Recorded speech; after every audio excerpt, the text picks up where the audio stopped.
Recording in progress. Welcome to episode negative 0.25 of the Rise Up Odyssey podcast.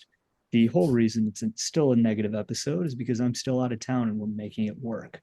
I'm your host, Danny, my co-host, Haley. And today we're going to start with a new segment on the show we're going to call Fear Factor. Definitely not a ripoff of the old TV show, but it's going to be a little bit of something that we do. We're going to take about a couple minutes in the beginning here, talk a little bit about something that we're afraid of, how we overcame it if we did, and if it was really scary in general to begin with. That sound about right? Yes, it does. Yeah, we're not going to take you out in life and watch us do scary things. So there's that. Maybe in the future, if that's another fear factor. But I think a good thing we did this week was we're reading Kagan's book, $1 Million Weekend, and we're doing a couple of the challenges inside of that book. The first one was asking somebody to invest $1 into our business, which we actually got Noah Kagan himself, shout out to him, to invest $1. Two, actually, I got one and Haley got one, so he's more of an owner of this than we are at this point. But yeah, that was kind of a scary experience. I know, Haley, you asked a couple other people too. How was that experience? Yeah, I just reached out and basically in the book he says, "Hey, I'm reading this book and the first thing I'm supposed to do to challenge myself, get out of my comfort zone is to ask for $1 investment into my business and I'll keep you in the loop for supporting me." So I did reach out to two other people, I believe. And yeah, they were super responsive and the money just showed up and I thanked them. And now it's my responsibility to follow through with keeping them in the loop on how things are going. But it was uncomfortable. I would have to say I thought about it too much. And I finally just said, all right, the book says to do it. I need to do it. So yeah, I asked them and in return, $1 showed up. It was fantastic. It was a good feeling. That's good. You? Yeah, I would say the same. I was like, oh, let's see if Noah's actually a man of his word. And he was. And that was very cool to see. Very unlike a lot of other influencers who will say something and then not, stick with their word. So I thought that was really cool. Kind of gave me a little bit more confidence that we're doing the right thing too. So that was nice. And yeah, that was the first challenge. And the second one, you said I didn't qualify for this, but the second challenge was to go into a coffee shop and ask for 10% off. And I went to my local Buffalo Wild Wings because I don't drink coffee anymore. See our previous episode. And I asked for a lunch special during the dinner rush. And Haley says it didn't count because it was one of my best friends that was bartending at the time. But I still think it counts because it was very uncomfortable for him to be like, no, we're not doing that.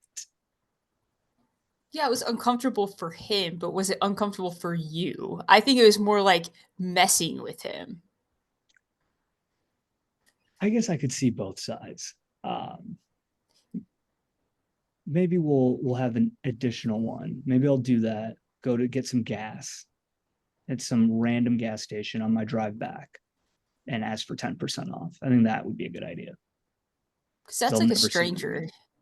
Yes. Yeah. And I'd make it way more uncomfortable, especially if other people are around and you're like, this guy just asked for 10% off of his gas. Like, who is he? So, uh, yeah. I wasn't there another challenge? Is a dollar investment into your business, the coffee challenge, which I have not accomplished yet, but I thought there was one more thing. It was asking your friends what you'd be good at, wasn't it? Oh yes, asking your friends like what type of business, or if you were to start a business adventure, what would they suggest? And I did do that, and I had some things that they said that I didn't even think about myself. So that's pretty cool. Kind of like you follow through with what you're gonna say. You'd be probably like a good like life coach, or you really listen well to people, give them advice, empathetic. So it was really nice to hear those things from other people because sometimes we question ourselves. So at least I know I'm not a terrible person. And they reassured me that, you know, this is maybe what I'd be good at, but again, it's kind of up to me. No, it's really nice that they did that. I Mhm. only asked one person and I got tax fraud and then I got selling something, which makes perfect sense. I'm for the entertainment of things. Uh, but yeah, Yeah. Haley's a much better person than I am, apparently. Anyways, that kind of moves us into our next topic, which is just rejection in general, right? That's the main focus of today's topic. I think the easiest way to start this is what's the definition of rejection, right? It's where we always start our things. We go to Merriam-Webster, pull out the pull out the definition. Not the Oxford version. Not the Oxford version, no. No. Okay. But Merriam-Webster kind of stumped us a little bit because their entire definition was the one, A, the act of rejecting, the state of being rejected, or B, an immune response in which foreign tissue, as of a skin graft or transplanted organ, is attacked by the immune system, components of the recipient organism, which is more so a scientific definition that doesn't apply here. But so we clicked into rejection and reject in general. And that gave us a much better definition instead of just saying the same thing again. And rejects 1A was to refuse to accept, consider, submit to, take for some purpose, or use. Or B, to refuse to hear, receive, or admit. Similar words being rebuff and repeal. I think that's a good place to start. Um, Outside of the English dictionary, Haley, what's your definition of rejection when you think of it? Well, just to add in, there is a noun version of reject, which is a rejected person or thing. That's helpful too, huh? Yes, Rejection is basically what hearing no. And we're as humans, I think we prefer to hear yes when we're asking for something. And so, talking about Noah's book, it reframes things from his previous experience and his father. His father was selling items and he's like, "Hey Noah, basically instead of hearing yeses, I'm trying to see how many no's I can get today." Because the more we're exposed to it, the more conditioned we are of not feeling a certain way about rejection. So I would say we fear rejection because we don't like to hear no. I would agree with that. I think that we also kind of perceive that we're not good enough. And that comes from that deep evolution. Scarcity brain kind of dug this into my head, but that we weren't accepted by the tribes back in the day when we were rejected.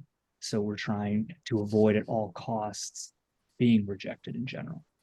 And I think that's Right. the major issue. Like status or being a part of something, correct? Exactly.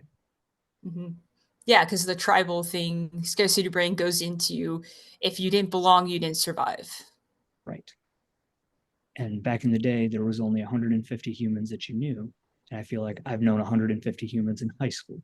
So it's a very different life with an evolution of a brain that's, however million years old. So it's very interesting to see that rejection goes that far deep into our psyche. And that's why we're so afraid of it, is because we just want to fit in, Right. And as kids, your parents told you no all the time. So what did you do? The opposite? usually. Yeah. Or at school, you're trying to fit in and people bullied you, made you believe things about yourself. And so it's kind of every time you hear that, I think past experiences can come back and it's just a bad feeling unless you face it and work through it. You're kind of like, okay, yeah, on the playground, I was called a boy instead of a girl because I had a short haircut for whatever reason. It wasn't my choice, I don't think. But every time you get that rejection, you start to get those self doubts, those things that have gone through your head as a kid. And you just need to be like, okay, I'm not that person anymore. This is who I am today. And this is how I'm going to handle the situation. It's not so scary. Exactly. It's reframing rejection to be a good thing, I think, is something that we learned quite a bit this week instead of just perceiving it as such a bad thing. And we do this as humans, right? We have this category of good in our head, we have this category of bad in our head. And I think that rejection falls into the category of bad because we just don't want to feel bad, or we've associated that in the past with being bad. But instead, if you reframe it like Noah said, or Noah's dad said in this case, it's a good thing. You just want to go for no. And I found that helpful in my career as well. You just want to go for as many no's as you can because eventually you'll get a yes. Mm-hmm. And it's like many entrepreneurs that we've been looking into researching, they say it's a game. It's all a game. We like games. So if we make it into a no game instead of a yes game, it takes some of that pressure off as well. I agree with that. It takes a lot more of the ability to just be like, hey, I can do this instead of worrying about, oh, I don't want to feel bad. I don't want this. I don't want that. You, at the end of the day, you just want to go for that bad feeling in quotes. Yeah, the fear, the worry, the doubt of someone saying, no, that's not for me, or they don't respond at all. And the silence is painful, but you just sit there and wait and hope they're going to respond. And, I think in the next few chapters of his book, we'll learn more about the follow up, like follow up with them, follow up with them, follow up with them. So I think with the rejection, then we start to have other things happen. Like you and I talked about the fact that we might be bothering them. So then you get rejected, and then you're like, oh, well, they said no, or they didn't say anything. So do I bother them again, or do I just accept it and move on? And what's your take on that? I'd say that it's important to follow up. I mean, most of these entrepreneurs and people that I've, studied have said the money's made in the follow-ups because it takes almost 8 times for somebody to see something before they buy. So I'd say that is important to follow up, and it's important to believe in whatever you're selling or whatever you're providing service wise.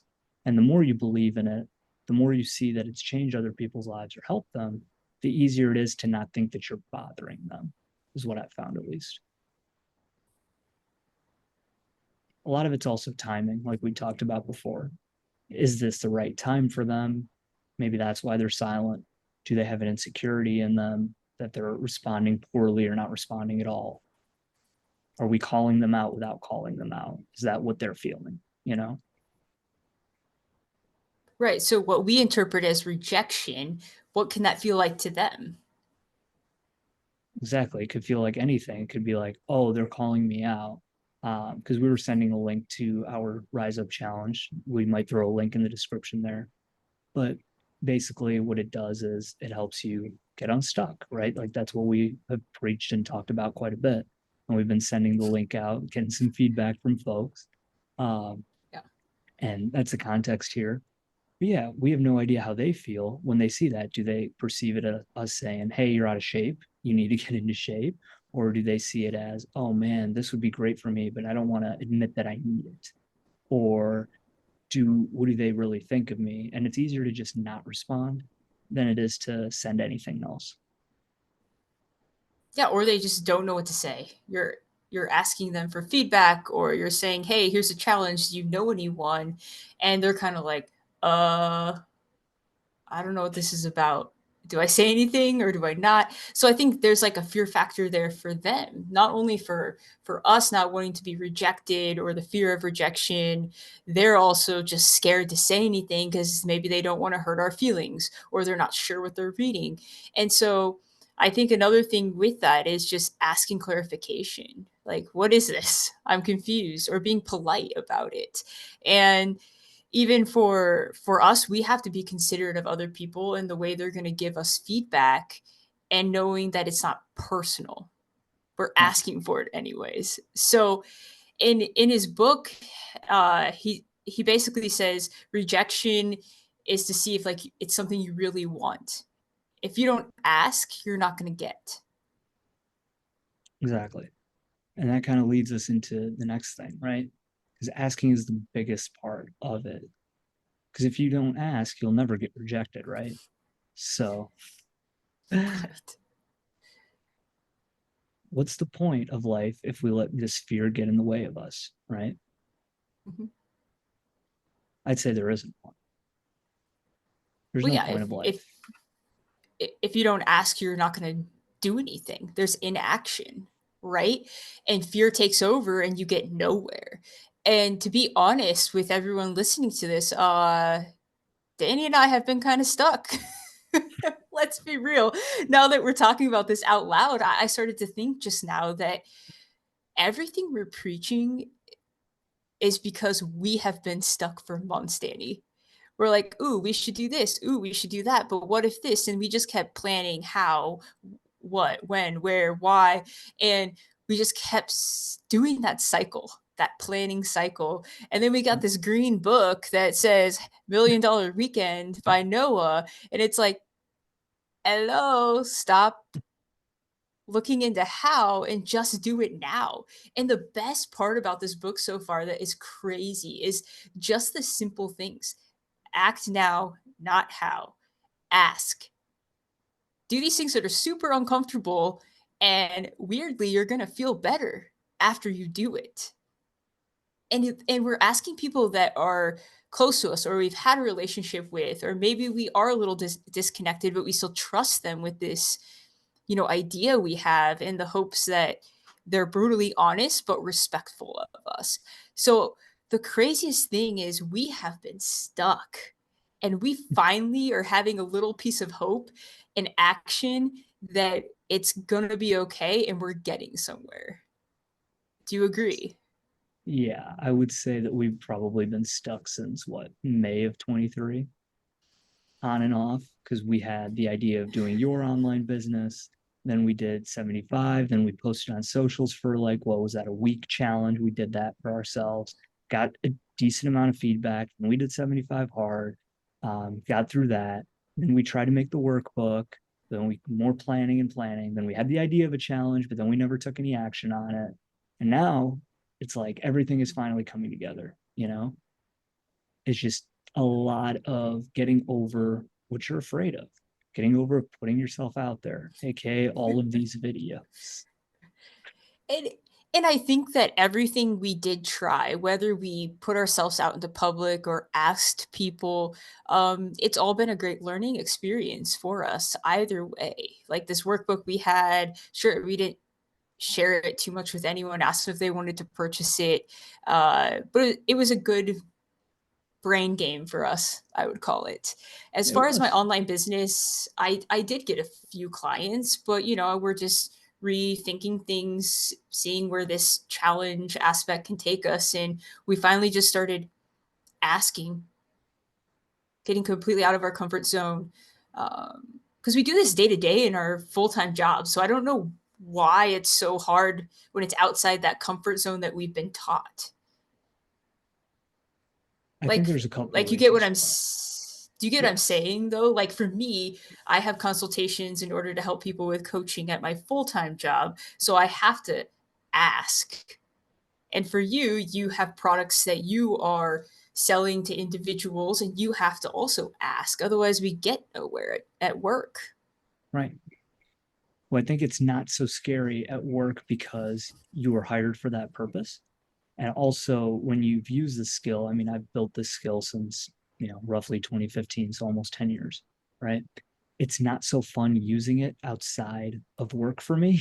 I don't like using it outside of work because I've developed it and I'm good at it. It's exhausting to use it.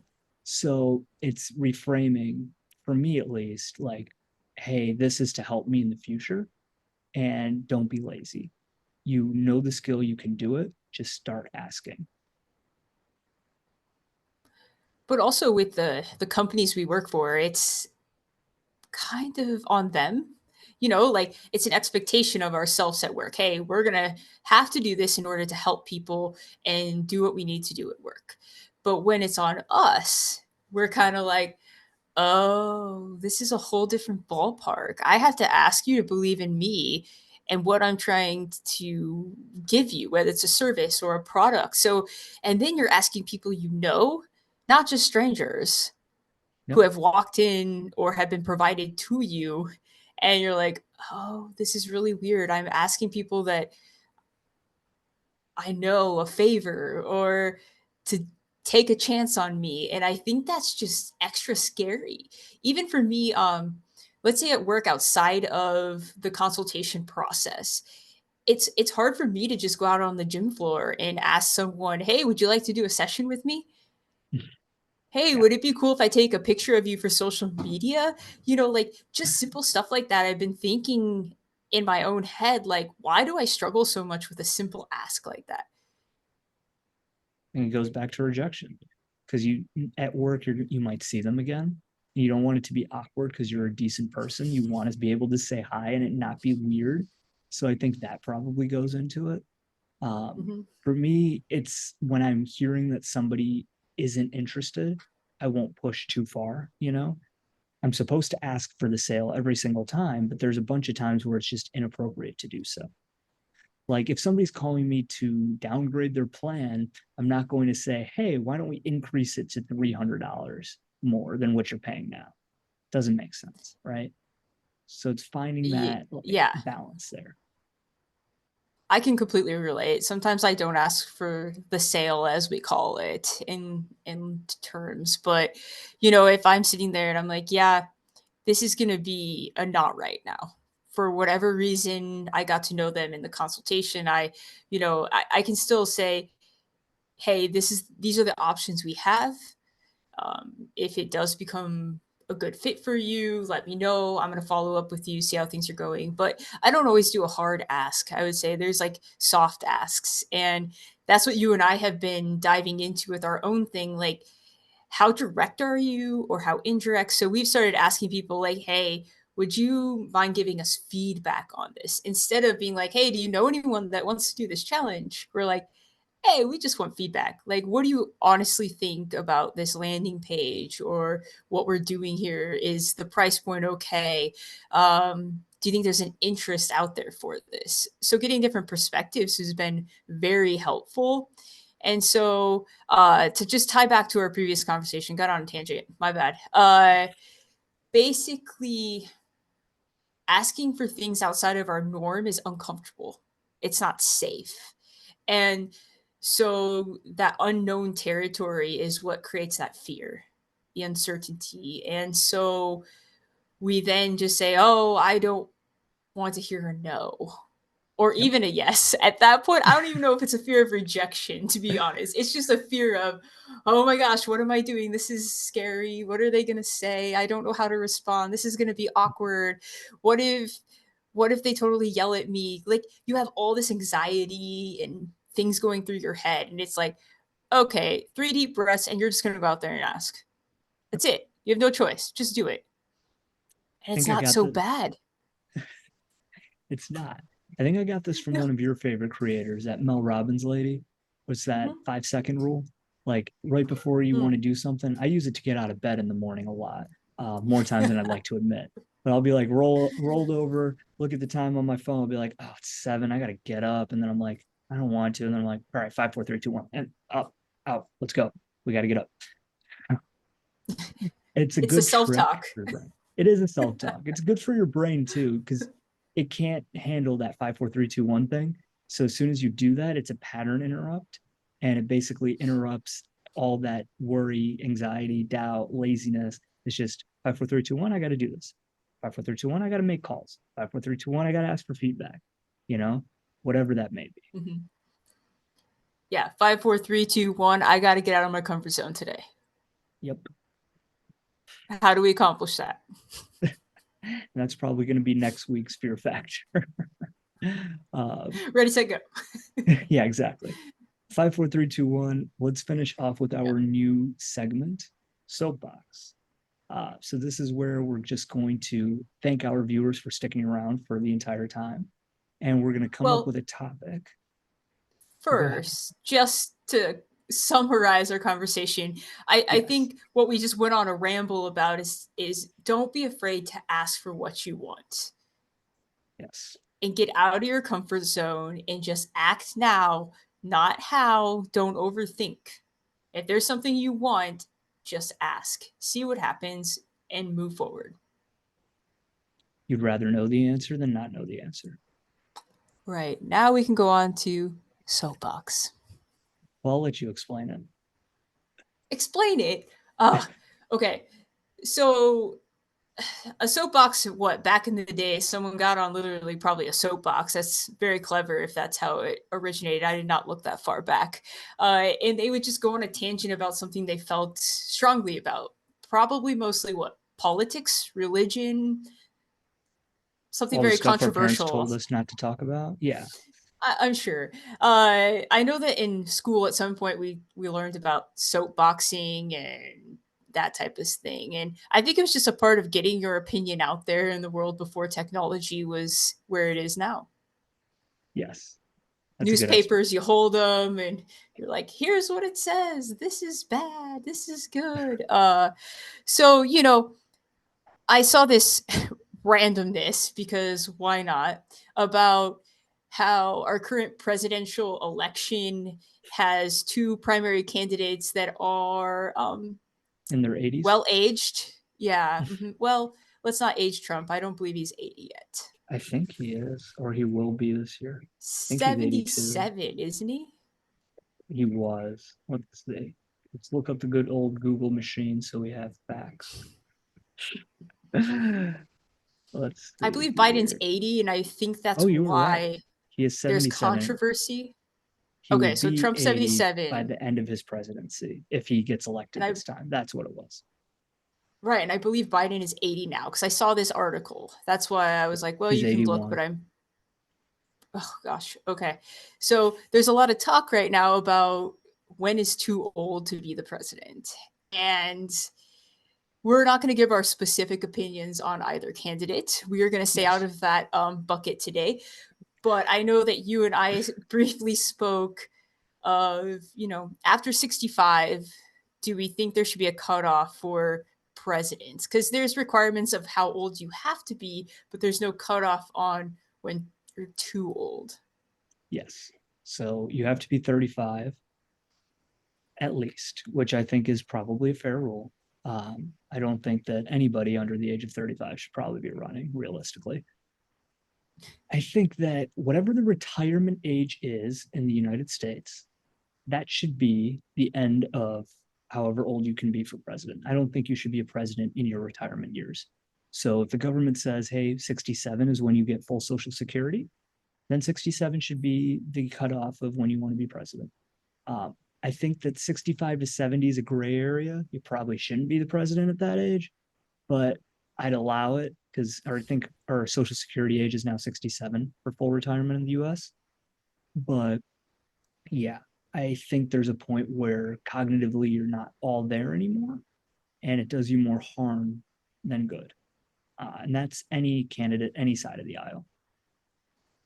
Right. I mean, we're not saying one side or the other. We're completely staying neutral here.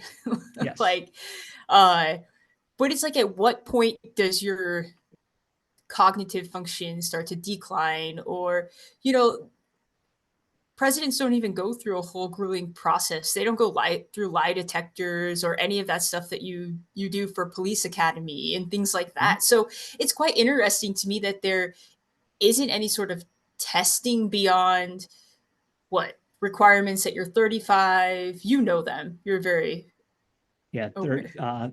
35 years of age, have to be a natural born US citizen, and then have to have lived in the United States for the last 14 years of your life. So maybe it's not just an age thing we have a soapbox on. It's also like the requirements to even lead our country, as we call it. So it's like, so that's the only qualification you need. Then you go through with all this campaigning and talking about your platforms, whether you follow through or not, is kind of up to a lot of other people, we've Yeah. realized. Yeah, it doesn't usually happen because a lot of folks will campaign on certain things and make promises and then not complete them. Again, on both sides of the aisle. Well, yeah, they're trying to sell themselves, but it's not the Hmm. most ethical standard sometimes, like we try to preach. Yeah, they'll do whatever it takes to get into that spot, is just how that works. They'll It's say hard. whatever they need to say. Yeah. So, after 65, why would it be okay for them to basically say, "Hey, here's my resume to be the president of the United States," when most people can't get hired at 65 unless it's what part-time or Yep. something more casual hobby like. So why at 65 or older can we have someone come in and say, hey, I want to be president now after my whole career in politics or as a businessman or whatever you want to identify them as? That that is just kind of mind blowing if you start thinking about it. Oh yeah, 100%. And there's so much with our broken political system. I mean, term limits for senators and congressmen should be a thing as well, congressmen or women. I think after probably 2 or 3 terms, I don't think you should be a career politician, as they call it. Like 40 years as a politician when you haven't done anything else, it's probably not great. You probably are pretty, close minded. You haven't seen the real world. You don't know what the real world is anymore. So I think that that's also very important. Yeah. Yeah. So basically, we both agree after maybe 65, 70, presidency should be not on the docket for someone. Yeah, I would agree with Or that. the Or there's or there tests. should be correct different requirements to make sure you cognitively can handle it health wise, like you're putting a lot of things at risk there. Well, and the What if they presidency what it ages you too. Oh, absolutely. That there's been what proof on that, right? Research? I Oh don't know. yeah. You I could mean, just look see at it in them. Obama. Yeah, look at Obama when he came in and then when he left, how old he looked. His man looked like he aged 20 years. The Poor Donald guy. still looks the same, but he's already aged enough. And Biden also looks about the same, but they've already hit 70 Oh, plus. see that right there. They just don't age anymore. They're already aged. That's the Yeah. moral of the story. If you In don't four see years, them if you age don't further, see, you got to they're kick too them out. old. Yep, There's no other need except for visual proof. exactly. That's the test. Their hair That's their hair's already gray. They're too old. Like, oh my gosh, we just opened the can of worms, but I love it. yep. Yep. But that's about it for soapbox today, I think. That Yeah, was interesting. I don't know where that was gonna go, but I'm so glad I went to if they don't age visually from entry point to exit point, then we know they're too old. End of story. exactly. It's a good way of judging it, just completely by visuals. Judge the book Yeah, by its cover. Completely yeah, opposite of everything else we say. yeah. We don't preach that, everyone. That is just where the conversation went. Let's giggle and move on. Yep. Well, this was episode negative 0.25 of the Rise Up Odyssey podcast. When we will see you here next week on Sunday, 10 a.m. like usual. Thanks for tuning in. Choose to rise up.